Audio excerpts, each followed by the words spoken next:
Hello students, मैं हूं गौरव गोयल। तो आज हम लोग देखेंगे हाइब्रिडाइजेशन में नेक्स्ट स्टेप। देखो, हमने हाइब्रिडाइजेशन में समझ लिया था कि किस तरीके से ऑर्बिटल्स मिक्सिंग हो रही है, किस तरीके से चीजें हो रही हैं वहां पर, और फिर नई ऑर्बिटल्स मिलकर किस तरीके से वो दूसरे एटम के साथ ओवरलैप करती हैं। ये हम सारी चीज देख चुके थे और 3 पार्ट हमने कवर कर लिए हैं हाइब्रिडाइजेशन के। ठीक है, हम चौथा पार्ट हम देखेंगे हाइब्रिडाइजेशन का। यहां पर जहां तक हमने देखा था पिछले पार्ट में, तो वहां पर डी ऑर्बिटल्स का मैंने कंट्रीब्यूशन कर दिया था, डी ऑर्बिटल्स आ चुकी थी। तो मैंने sp3d तक का देख लिया था हाइब्रिडाइजेशन। अपने सिलेबस में sp3d2 तक का है, तो उस चीज को हम कवर करते हैं, फिर आगे हम और देखेंगे। sp3d2 का हम एग्जाम्पल देखते हैं पहले। उससे पहले हम थोड़ा सा समराइज करते हैं कि पहले हमने इसमें क्या क्या टॉपिक्स पढ़े हैं। तो हमने इसमें शुरुआत में पढ़ा है किस तरीके से लुईस थ्योरी आई, लुईस थ्योरी ने किस तरीके से एटम्स को कंबाइन किया। वो थ्योरी क्या बताती थी कि ऑक्टेट कंप्लीट करना है। फिर दूसरे में आई थी हमारी बैलेंस बॉन्ड थ्योरी। तो बैलेंस बॉन्ड थ्योरी जो कि अभी चल रही है, जो उसके बेसिस पे ही हाइब्रिडाइजेशन आया है। हाइब्रिडाइजेशन हमारा ज्योमेट्री को बताता है कि किस तरीके से हमारा जो एटम है, सेंट्रल एटम है, वो किस तरीके से अपने सराउंडिंग में ज्योमेट्री पैदा करेगा, किस तरीके से वो बनाएगा। ठीक है, उस चीज को हम देखते हैं। तो वो बताता है मिक्सिंग से, जिस तरीके से मिक्सिंग होगी उस तरीके से ज्योमेट्री बनती है, वो मिक्सिंग के बेसिस बनती है। तो मतलब सेंट्रल एटम यहां पर डिसाइड करता है कि वो अपने सराउंडिंग में किस तरीके से ज्योमेट्री बनाएगा, वो डिसाइड करता है। क्लियर हुई बात कि नहीं? यहां पर हम देखते हैं सेंट्रल एटम में हम sp3d2 का हाइब्रिडाइजेशन देखते हैं, sp3d2 का। तो sp3d2 में हम देख रहे हैं कि एक s की ऑर्बिटल है, एक s की ऑर्बिटल है, वो p की 3 ऑर्बिटल है, p की 3 ऑर्बिटल है और 2 d की ऑर्बिटल। ये हमारी कंट्रीब्यूट करके बनाती हैं हाइब्रिड ऑर्बिटल्स sp3d2। क्या बनाती हैं? sp3d2 बनाती है। समझ में आ रही बात कि नहीं?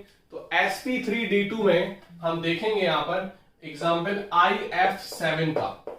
IF7 दोनों हेलोजन है, आयोडीन भी, I भी और फ्लोरीन भी। तो ये एक इंटर हेलोजन कंपाउंड है कि हेलोजन आपस में हेलोजन में किस तरीके से ये बनाते हैं। इंटर हेलोजन कंपाउंड्स हम पढ़ेंगे, हेलो अल्कीन में हम पढ़ सकते हैं, आगे हम 12th में देखेंगे बेसिकली इसको। और हम थोड़ा सा समराइज हम बता देंगे अभी कुछ चैप्टर्स में। IF7 में देखते हैं कि आयोडीन, जो जितने भी हमारी हेलोजन होती हैं, उसमें लास्ट जो बैलेंस इलेक्ट्रॉन होते हैं वो होते हैं 7। तो यहां पर जो आयोडीन है, अब फ्लोरीन जुड़ा है तो फ्लोरीन तो सबके इलेक्ट्रॉन खींच ही लेता है, और आयोडीन आ जाता है मेटेलिक कैरेक्टर में। ठीक है, आयोडीन यहां पर क्या आ जाता है? मेटेलिक कैरेक्टर, मतलब इलेक्ट्रॉन वो लूज करने की टेंडेंसी में आ जाता है, क्योंकि ये हमारा थोड़ा सा बड़ा साइज हो जाता है। न्यूक्लियस का nuclear effect outer most orbital में हो जाता है कम, क्योंकि साइज हो जाता है बड़ा। और फ्लोरीन जुड़ गया तो ऊपर से सोने पर सुहागा, मतलब इलेक्ट्रॉन वो खींच ही लेगा। समझ में आ रही बात की नहीं? एक तो ये देना की स्टेट में हो गया और ये लेने की स्टेट में तो है, होता ही है फ्लोरीन। तो अब यहां पर देखते हैं कि एक्साइटेशन, यहां पर देख रहे हो कि 7 फ्लोरीन जुड़े हैं, मतलब 7 इलेक्ट्रॉन ये खींचेगा, और 7 प्लस इसका ऑक्सीडेशन स्टेट हो सकता है आयोडीन का इसमें, IF7 में। अब देखो आयोडीन का अगर हम इलेक्ट्रॉनिक कन्फिग्रेशन देखें तो यही है NH2 NP6 NP5 होता है इसका जनरल इलेक्ट्रॉनिक कन्फिग्रेशन, है ना? यही तो देख रहे थे हम। तो अगर हम यहां पर NH2 NP5 में देखेंगे तो जो ऑर्बिटल्स हैं, ठीक है, क्योंकि फ्लोरीन की क्या है 2s2 2p5, क्लोरीन की क्या है 3s2 3p5, ब्रोमीन की क्या है 4s2 4p5, और आयोडीन की जो आएगी वो 5s2 5p5 आएगी। इसको हम इस तरीके से देख ले रहे हैं। तो 5s2 5p5, 5s2 5p5, और यहां पर जो D है वो D हमारी 4D जो है वो हमारी क्या रहेगी 0, 4D ऑर्बिटल्स क्या रहेगी 0। तो यहां पर हम थोड़ा सा इलेक्ट्रॉनिक कन्फिग्रेशन में देखेंगे। अगर हम ग्राउंड स्टेट की बात करते हैं तो यहां पर ये ग्राउंड स्टेट में ये तो हमारा पैक्ड रहेगा, और यहां पर ये अगर हम p ऑर्बिटल्स की बात करें तो 1 2 3 4 और ये 5, ये हमारे 5p5 है। ये हो गई हमारी ग्राउंड स्टेट की बात। किसकी? ग्राउंड स्टेट की। अगर ये एक्साइटेड स्टेट में जाता है, एक्साइटेड स्टेट में ये जाता है, तो ये d ऑर्बिटल्स में क्या करेगा? एक्साइट कर जाएगा। ये हमारी s की ऑर्बिटल, ये हमारी p की ऑर्बिटल्स, ठीक है, और ये हमारी d की ऑर्बिटल्स, ये हमारी d की ऑर्बिटल्स हो जाएंगी। क्लियर हो रही बात की नहीं? अब यहां पर ये 2 इलेक्ट्रॉन थे, ये देखो 7 अनपेयर्ड इलेक्ट्रॉन करने हैं, तभी 7 फ्लोरीन जोड़ पाएगा। तो यहां पर तो एक ही, ये एक्साइट कर जाएंगे सारे। तो अगर हम एक्साइट करवा दें, ठीक है, देखो यहां पर ये s का एक एक्साइट हो जाएगा d में, ठीक है, p का यहां था ये एक्साइट हो जाएगा यहां पर। तो यहां पर कितने हो गए? यहां पर कितने हो गए, sp3 हो गया ये। अब यहां पर sp3 क्या, मैंने यहां पर PCl5 में sp3d2 का देख लिया था, sp3d का, और हमने जो SF6 था उसमें sp3d2 का देख लिया था। यहां पर sp3d3 का है, किसका है, sp3d3। मतलब यहां पर हमें एक d ऑर्बिटल और आएगी, एक d ऑर्बिटल और आएगी, क्योंकि हमने sp3d2 का एग्जांपल SF6 में देख लिया था। किसमें देख लिया था, SF6 में, उसमें 6 ऑर्बिटल्स आ रही थी। तो एक तो s की ऑर्बिटल थी, 3p की थी और 2d की थी, इसमें एक और d की आ जाएंगी। ठीक है, बोल सकते हो ये तीनों नॉन एक्सियल है। ठीक है, नॉन एक्सियल और एक्सियल हम आपको पिछले में बता चुके हैं। और d ऑर्बिटल एक यहां पर आ जाएगा, तो एक इलेक्ट्रॉन और हो गया। तो टोटल यहां पर जो हो जाएंगे वो 7 इलेक्ट्रॉन हो जाएंगे। कितने हो जाएंगे, 7 इलेक्ट्रॉन। ये आपको समझना है कि sp में हमारा लीनियर था, जो कि हम देखते आ रहे थे, 180 एंगल बन रहा था। sp2 में ट्राइगोनल प्लेनर था, जिसमें एंगल जो बन रहा था वो 120 बन रहा था। फिर हम बात करें sp3 की, उसमें टेट्राहेड्रल बन रहा था 109, जिसमें केवल और केवल बॉन्ड एंगल की बात कर रहे थे हम। यहां पर लोन पेयर की बात नहीं कर रहे थे, बॉन्ड पेयर की बात कर रहे थे। समझ में आ रही बात कि नहीं, बॉन्ड पेयर इलेक्ट्रॉन्स की बात कर रहे थे। अब जो नेक्स्ट हमने देखा था sp3d का, जिसमें PCl5 एग्जांपल लिया था हमने, तो एक्सियल और नॉन इक्वेटोरियल हमारे बॉन्ड बन रहे थे। तो यहां पर 4 और 5 3 ये बन रहे थे, और 5 6 मतलब 5 बॉन्ड बन रहे थे। तो 5 बॉन्ड का मतलब क्या हो गया, sp3 4 तो ये होगा, एक d की, मतलब 5 हो गए। ठीक है, sp3d हो गया था। फिर हमने SF6 का एग्जांपल लिया था लास्ट में, पिछले लेक्चर में, कि SF6 मतलब 6 बॉन्ड बन रहे हैं, फ्लोरीन के साथ सल्फर के 6 बॉन्ड है, मतलब sp3 हो गया, मतलब 4 ऑर्बिटल्स हो गए, और d2 मतलब 6 हो गई। अब यहां पर sp3d3 देखेंगे तो तीनों की तीनों ये d की नॉन एक्सियल बनेगी। यहां पर जो फ्लोरीन है वो ओवरलैप कर जाएगा, फ्लोरीन जो है वो ओवरलैप कर जाएगा, और यहां पर बना लेगा क्या, कौन सा, यहां पर क्या बना लेगा, ये हमारे 7 बॉन्ड्स बनाएगा। कितने बॉन्ड बनाएगा, 7 बॉन्ड बनाएगा। तो sp3d3 का एग्जांपल हम इसमें देखते हैं हाइब्रिडाइजेशन में, ये हमारा IF7 में 7 बॉन्ड बनाएगा और sp3d3 बनाएगा। क्लियर हो रही बात करी। ये हो गए हमारे एक्साइटेशन में। किसमें हो गए, एक्साइटेशन में। समझ में आ रही बात की नहीं, एक्साइटेड हो चुके हैं ये। अब एक्साइटेड होने के बाद क्या ये एक्साइटेड स्टेट में ही बॉन्ड बना लेगा, नहीं बना लेगा ना एक्साइटेड स्टेट में। तो एक्साइटेड स्टेट में तो हमने कभी बॉन्ड नहीं बनाया, बनाते कब है, जब हमारा ये हाइब्रिड हो जाता है। अभी ये एक्साइटेड स्टेट में आपको बॉन्ड बनाना ही नहीं है, अब ये सबसे पहले क्या हो जाएगा, हाइब्रिड हो जाएगा। ये आपको समझना है। तो हाइब्रिड जब हो जाएगा, मतलब 7 ऑर्बिटल्स यहां पर हाइब्रिड होंगी, तब ये बॉन्ड बनाएगा। तो 1 2 3 4 5 6 7, ये 7 इलेक्ट्रॉन्स आ रहे हैं ना, तो अब ये हाइब्रिड ऑर्बिटल बनेगी, क्योंकि ये तो एक्साइटेड है। यहां बनेगी ये हाइब्रिड ऑर्बिटल। क्या बनेगी, हाइब्रिड ऑर्बिटल, मतलब मिक्सिंग हो जाएगी इसकी सबकी, किसकी, एक s की, 3p की और 3d की ऑर्बिटल्स, ये आपस में मिक्स करेंगे, तब ये बॉन्ड फ्लोरीन हमारे ओवरलैप करेंगे और सबको बराबर का कंट्रीब्यूशन यहां पर मिलेगा। समझ में आ रही बात नहीं, सभी को बराबर का कंट्रीब्यूशन यहां पर मिलेगा। समझ में आ रही बात नहीं, तो सब में sp3d3 का ये बन जाएगा। क्लियर। अब यहां पर हम ओवरलैपिंग की बात करते हैं। तो आयोडीन की जो सराउंडिंग है वो कैसी बनेगी, sp3d3 मतलब ये हमारा 7 ऑर्बिटल्स बन चुकी हैं।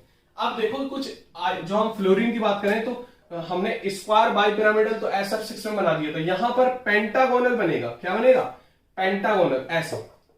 ये हमारा 5 बन गया, बोल सकते हो ये ऐसे बना लो। ठीक है, तो पहले तो ये 5 बनेगा। ठीक है, 5 बॉन्ड ये सीधे एक, बोल सकते हो एक ही प्लेन में रहेंगे, बोल सकते हो। ठीक है, और फिर ऊपर का बॉन्ड बनेगा ऐसे, ऐसे बनेगा ये। ठीक है, और एक नीचे बनेगा ये बॉन्ड। तो इसको हम यहां से मिला सकते हैं। ये बॉन्ड नहीं है जो हम बना रहे हैं, ये हमारा केवल मिलेगा इस तरीके से।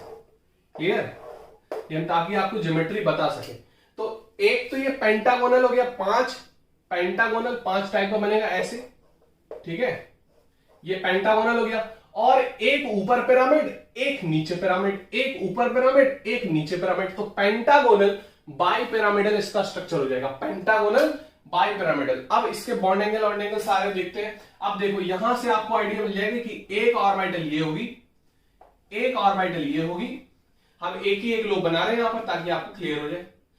एक ऑर्बिटल ये होगी, एक ऑर्बिटल ये होगी और एक ऑर्बिटल ये होगी। समझ में आ रही बात की नहीं? इस तरीके से समझ जाएगा। क्लियर हो रही बात की नहीं?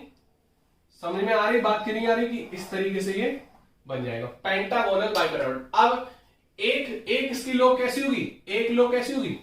ऊपर, ठीक है, एक लोब कैसी होगी? ऊपर, और एक लोब यहां पर नीचे होगी, एक लोब यहां पर नीचे होगी। समझ में आ रही बात की नहीं?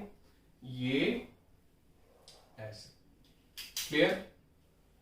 इसको थोड़ा सा 3D में समझाने में थोड़ा सा क्या हो जाता है, ये हल्की सी दिक्कत हो जाती है। ठीक है, ये हमारा पेंटागोनल बाइपिरामिड है। क्लियर? समझ में आ रही बात की नहीं? इसकी लोब्स हम बराबर बना दे, नहीं तो आप कहोगे सर ये छोटी क्यों है? ये छोटी नहीं है, ये बराबर ही बनेगी। क्लियर? अब यहां पर अगर फ्लोरीन जुड़ रहा है तो फ्लोरीन का तो p ऑर्बिटल्स ओवरलैप करती है, तो फ्लोरीन का p ऑर्बिटल ओवरलैप करेंगे ऐसी, ये बनेगा एक स्ट्रक्चर ऐसा, ये वाला बॉन्ड, एक ये वाला बॉन्ड बनेगा फ्लोरीन का, ये ओवरलैप होगी। ठीक है, एक ये वाला बॉन्ड बनेगा, ये है ना, तो ऐसी ओवरलैप होगी ये वाला। ठीक है, एक ये वाला बॉन्ड बनेगा तो ये कैसे ओवरलैप हो जाएगी? ऐसा, ऐसा, और एक ये नीचे वाला बॉन्ड बनेगा तो ये कैसे ओवरलैप हो जाएगी? ऐसा। क्लियर? अब ये एक ऊपर बनेगा, ठीक है, ये ऊपर लोब ऑर्बिटल ओवरलैप होगी, और ये नीचे की ओवरलैप होगी, नीचे का। ठीक है, समझ में आ रही बात कि नहीं? इसका एंटी तो बना ही दोगे ऐसे, फ्लोरीन का p ऑर्बिटल होती है, सबका एंटी बनेगा। क्लियर हो रही बात की नहीं? समझ में आ रही बात की नहीं? ऐसे।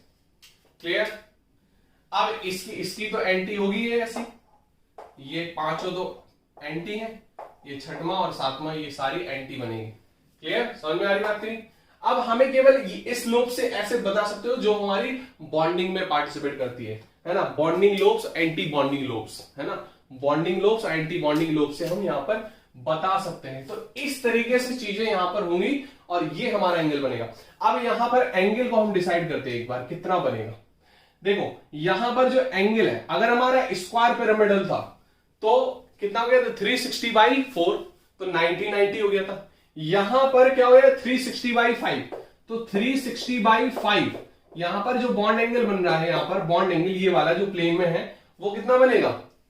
5 7 जा 35, 5 7 जा 35 और 1 0, तो मतलब 5 2 जा 10, मतलब 72 डिग्री हो गया। कितना हो गया यहां पर? 72 डिग्री। क्लियर? तो एंगल कितना बनेगा? ये वाला एंगल कितना बनेगा? 72 डिग्री।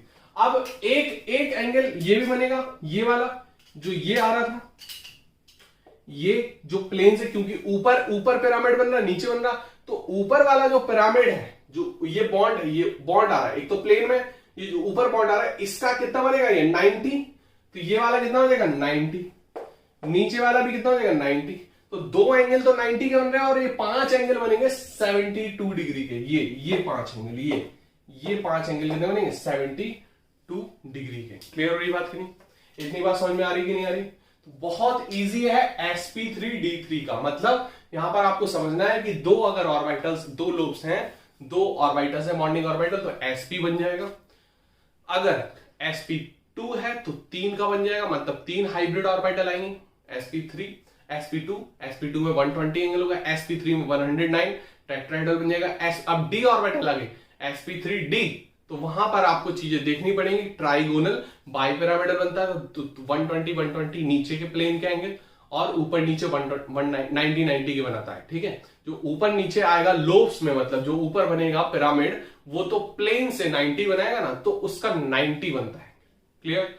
इतनी बात थी। फिर हमने SF6 में देखा था जिसका 6 ऑर्बिटल्स का था, है ना, 6 बॉन्डिंग ऑर्बिटल्स पार्टिसिपेट कर रही थी, तो एक S की 3 P के और 2 D के, sp3d2 जिसका हाइब्रिडाइजेशन आ रहा था।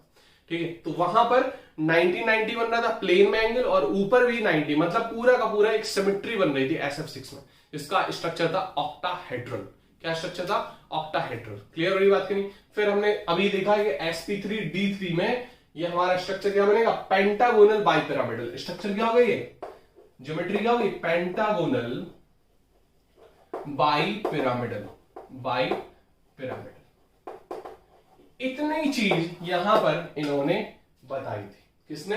बीवीटी ने। वैलेंस बॉन्ड थ्योरी ने इतनी सी चीज बताई कि हमारी किस तरीके से ऑर्बिटल्स पार्टिसिपेट करेंगे, किस तरीके से हाइब्रिड ऑर्बिटल्स को जन्म देंगे, किस तरीके से वो हमारी मिक्सिंग होके दूसरे ऑर्बिटल्स, दूसरे एटम के ऑर्बिटल्स का किस तरीके से वो ओवरलैप करेंगे।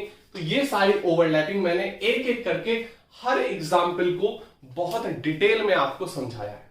इस चीज को आपको समझना है कि किस तरीके से मैंने आपको बताया है। तो आपको बहुत ही आराम से एक एक एग्जाम्पल नोट करने हैं। इसका भी एग्जाम्पल आपको नोट करना है, आपको नोट कर लीजिए और फिर हम देखेंगे वेस्पर थ्योरी का कंट्रीब्यूशन क्या रहा है इसमें। तो वेस्पर थ्योरी को हम समझते हैं थोड़ी, नोट करो इसको। अब फिर यहां पर चीज आई कि आपने बॉन्ड बना लिया है, स्ट्रक्चर तैयार हो चुका है, बॉन्ड का स्ट्रक्चर तैयार हो चुका है, बॉन्डिंग किस तरीके से हो रही है ये क्लियर हो चुका है। जैसे हमने बात की, एक एग्जांपल ले लें, तो अगर ये स्ट्रक्चर तैयार हो चुका है, ये हमारा हो गया जैसे मीथेन का, क्लियर हो रही बात करें। अब अगर यहां पर नाइट्रोजन वाला केस आ गया, नाइट्रोजन सेंट्रल एटम है और यहां पर ये हाइड्रोजन है और हाइड्रोजन जो है वो बिल्कुल एग्जैक्ट पोजीशन पे रखे गए, बस इसकी जगह आपने लोन पेयर रख दिया। तो यहां का जो बॉन्ड एंगल है वो तो 109 है, ठीक है। यहां का जो बॉन्ड एंगल है, बॉन्ड का एंगल है, या ये वाला एंगल नहीं बनेगा, ये बॉन्ड नहीं है कोई, समझ में आ रही बात की नहीं, ये बॉन्ड नहीं है, ये लोन पेयर है, उसका खुद का हकदार है वो। यहां पर बना है बॉन्ड, उसको बोलते हैं बॉन्ड एंगल, बॉन्ड के बीच का एंगल, यहां मत बना देना बॉन्ड एंगल। तो अब यहां पर जो बॉन्ड एंगल बना ये तो 107 आ रहा है, 107 अप्रॉक्स आ रहा है। तो ऐसा क्यों? होना तो चाहिए सेम ना, इसी की जगह तो लोन पेयर आया है। ये गलत फिर चीज, ये बीवीटी चीज नहीं समझा पाई। फिर आई वेस्पर थ्योरी। वेस्पर थ्योरी ने ये चीज को समझाया, valence shell electron pair repulsion theory. कौन सी थ्योरी है ये? Valence shell. क्या है? वैलेंस शेल, नाम में ही सब कुछ छिपा है। Valence shell electron pair, electron pair repulsion theory. समझ में आ रही कि नहीं आ रही? आ रही है तो फिर समझो इसको। Valence shell electron pair repulsion theory ने ये चीज समझाई। इस थ्योरी को किसने बताया था? Gillespie and नाइहोलम। ग्लेस्पी एंड नाइहोलम, समझ में आ रही बात की नहीं? ग्लेस्पी एंड नाइहोलम ने ये समझाया कि इधर तो बॉन्ड पेयर है, उसी जगह तो लोन पेयर आया है। तो फिर इस चीज को आप अलग अलग क्यों बता रहे हो? इस चीज को फिर आप अलग अलग क्यों बता रहे हो? नाइहोलम की NY स्पेलिंग है, तो इस चीज को आप अलग अलग क्यों बता रहे हो? समझ में आ रही बात की नहीं? यहां पर बॉन्ड एंगल 109 है, यहां पर 107 कैसे आ गया? अब इस चीज को समझाने के लिए वेस्पर थ्योरी ने बोला कि वैलेंस शेल में इलेक्ट्रॉन पेयर में रिपल्शन होता है, क्योंकि है तो भैया यहां पर दो बॉन्ड, एक बॉन्ड बन रहा है, 2 इलेक्ट्रॉन है, ये 2 इलेक्ट्रॉन का पेयर ही तो है, बॉन्ड है क्या? 2 इलेक्ट्रॉन का पेयर, ये भी 2 इलेक्ट्रॉन का पेयर है, लेकिन ये जो है वो हमारा है लोकलाइज्ड, लोकलाइज्ड इलेक्ट्रॉन पेयर है, लोकलाइज्ड इलेक्ट्रॉन पेयर है। यहां पर हक केवल नाइट्रोजन का है, सेंट्रल एटम का हक है। यहां पर किस किस का हक है? ये इलेक्ट्रॉन पे किसका हक है? 2 एटम का हक है, 2 न्यूक्लियस का हक है। यहां पर एक ही न्यूक्लियस का हक है। तो यहां पर ये लोकलाइज ही, इसको बोल सकते हो डी लोकलाइज्ड बोल सकते हो इसको, ठीक है। वैसे तो सिग्मा बॉन्ड हमारे लोकलाइज्ड ही होते हैं, लेकिन हम बोल सकते हैं ये 2 न्यूक्लियस के बीच में है। ये क्लियर हो रही बात करें? जिसकी इलेक्ट्रोनेगेटिविटी ज्यादा वहां पर शिफ्ट हो जाता है, ये कंप्लीटली प्योरली लोकलाइज्ड है, ठीक है। तो अब यहां पर हम बात करते हैं लोकलाइज्ड। ये तो लोकलाइज्ड हो गया कंप्लीटली। अब यहां पर हम देखते हैं कि दिक्कत कहां आ रही है। अब ये जो है ये लोकलाइज्ड है। लोकलाइज्ड का मतलब यहां पर हो गया कि ये हमारी चीज फिक्स नहीं है। क्या नहीं है? फिक्स नहीं है। ये समझ में आ रही बात कि नहीं आ रही?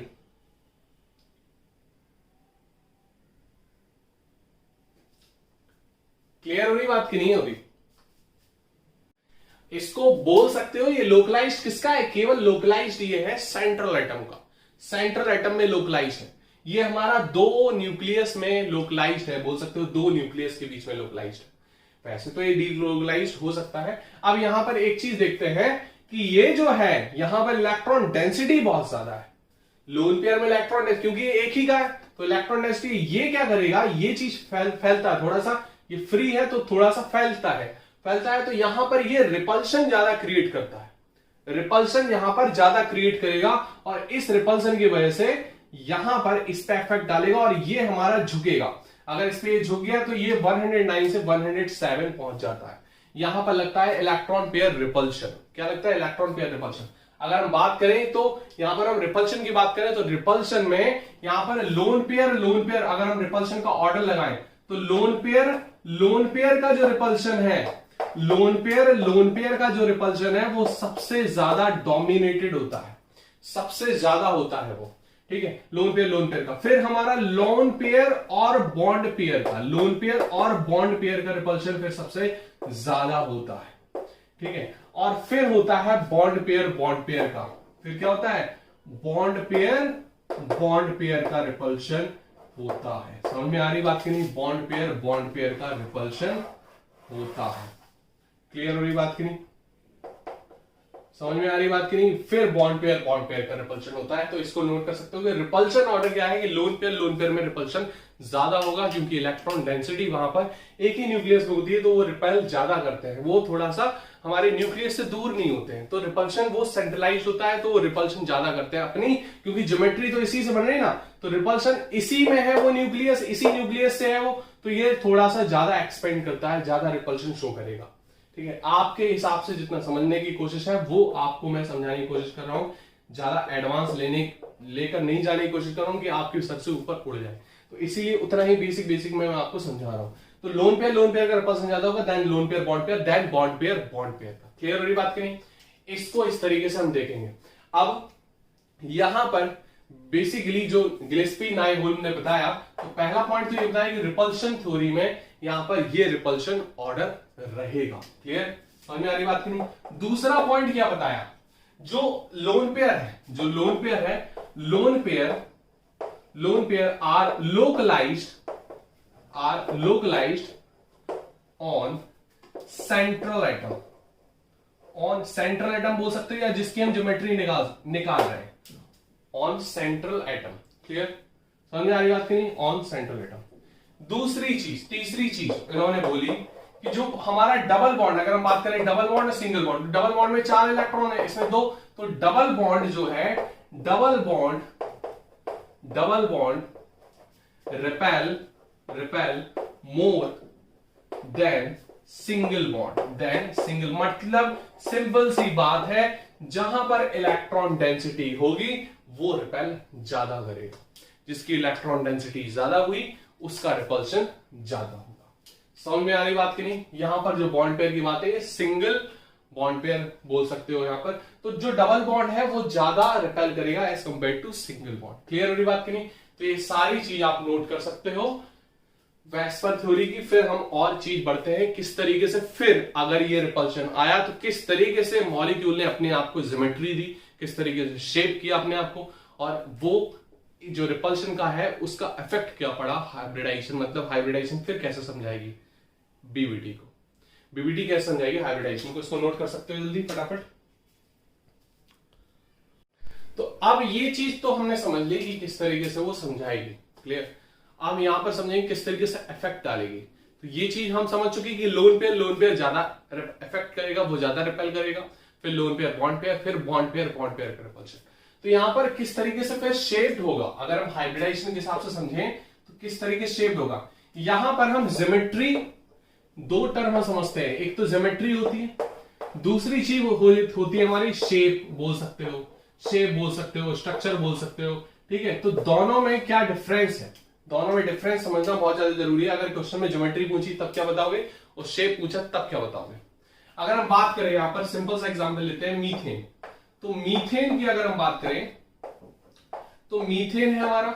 अमोनिया की बात करें, अमोनिया में हमारा लोन पेयर है, ये H है, ये H है और ये H, ठीक है। फिर हम बात करते हैं वाटर की। वाटर में हमारा सेंट्रल एटम ऑक्सीजन हो जाता, यहां पर ऑक्सीजन में 2 लोन पेयर आ जाते हैं, ठीक है। ये हमारा और ज्यादा रिपल्शन शो करेगा, यहां पर लोन पेयर रिपल्शन बहुत ज्यादा होगा, लोन पेयर रिपल्शन बहुत ज्यादा होगा। अगर हम इसके रिपल्शन की बात करें, इसके रिपल्शन की बात करें दूसरा, और फिर हम इसके रिपल्शन की बात करें तीसरा, तो सबसे ज्यादा रिपल्शन किसका होगा? फर्स्ट का, देन सेकंड का, देन थर्ड का। क्योंकि हम ये चीज हमने बता चुके कि हमारा लोन पेयर का ज्यादा होता है, then lone pair bond pair, then bond pair का रिपल्शन। क्लियर? ये रिपल्शन ऑर्डर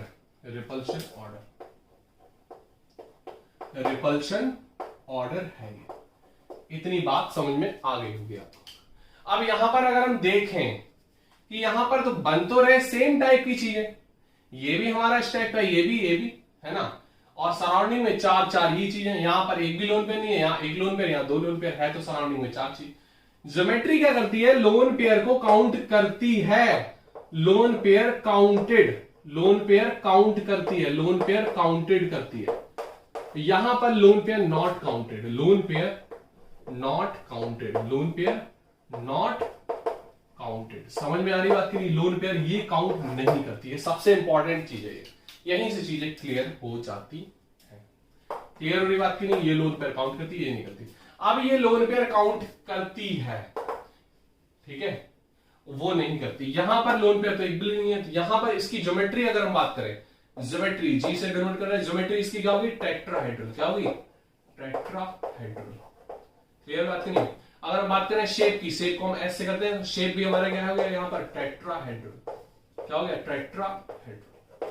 क्लियर? अगर हम यहां पे बात करें तो यहां पर जो हमारी ज्योमेट्री होगी, तो ज्योमेट्री सेम यहां पर क्या होगी?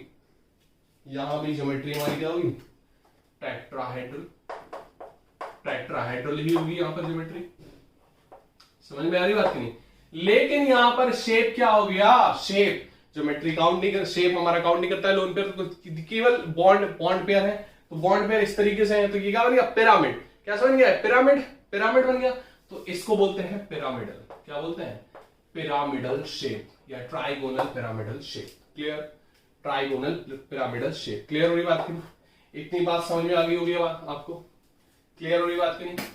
अब अगर हम इसकी बात करें तो यहां भी ज्योमेट्री टेट्राहेड्रल होगी।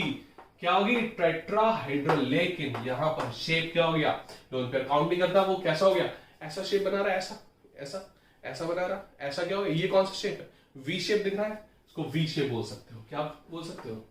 वी शेप और बेंट शेप बोल सकते हो। V shape. क्लियर हो रही बात की नहीं? कैसा बना रहे? V shape. उसको उल्टा कर दो तो वी शेप बना रहा है। क्लियर? तो ये अंतर है शेप और ज्योमेट्री में। शेप और ज्योमेट्री में ये अंतर है। इसको जल्दी फटाफट आप नोट करो, और फिर हम आगे चीजें देखते हैं दोनों में, और चीजें हमें और क्या पढ़नी है। यहां पर अगर हम और स्ट्रक्चर की बात करें, तो और स्ट्रक्चर में फिर हाइब्रिडाइजेशन पे किस तरीके से हमारा इफेक्ट पड़ेगा, हाइब्रिडाइजेशन से फिर हम कैसे शेप और स्ट्रक्चर बताएंगे, इसको और हम समझते हैं। ठीक है, हम बात करते हैं हाइब्रिडाइजेशन। अब आपको थोड़ा सा यहां पर कॉमन सेंस लगाते जाना है, और चीजें यहां पर बहुत अच्छे से क्लियर होती जाएंगी। अगर हम यहां पर बात करें लोन पेयर कितने होंगे, लोन पेयर पहले तो शुरुआत में हम 0 ही रखेंगे, लेकिन फिर हम देखेंगे इसमें बॉन्ड पेयर कितने हैं। बॉन्ड पेयर की बेसिस पे सबसे पहले हम चीजें यहां पर देखेंगे। ठीक है, ये इस तरीके से आप देख सकते हो। फिर हम देखेंगे यहां पर शेप क्या है, देन हम देखेंगे इसकी ज्योमेट्री, क्लियर हो रही बात की नहीं? समझ में आ रही होगी बात? क्लियर हो रही बात की नहीं? इतनी बात समझ में आ गई? क्लियर हो रहा है सब कुछ? ठीक है। अब देखो यहां पर हाइब्रिडाइजेशन की बात करें तो एसपी है, सिंपल है। एसपी में हमारा लोन पेयर नहीं होगा, लोन पेयर होगा? लोन पेयर अगर नहीं है, हमारा लोन पेयर 0 है, लोन पेयर 0 है। बॉन्ड पेयर हमारे कितने हैं? 2 होंगे कम से कम। शेप क्या होगा? लीनियर, और ज्योमेट्री भी क्या होगी? लीनियर।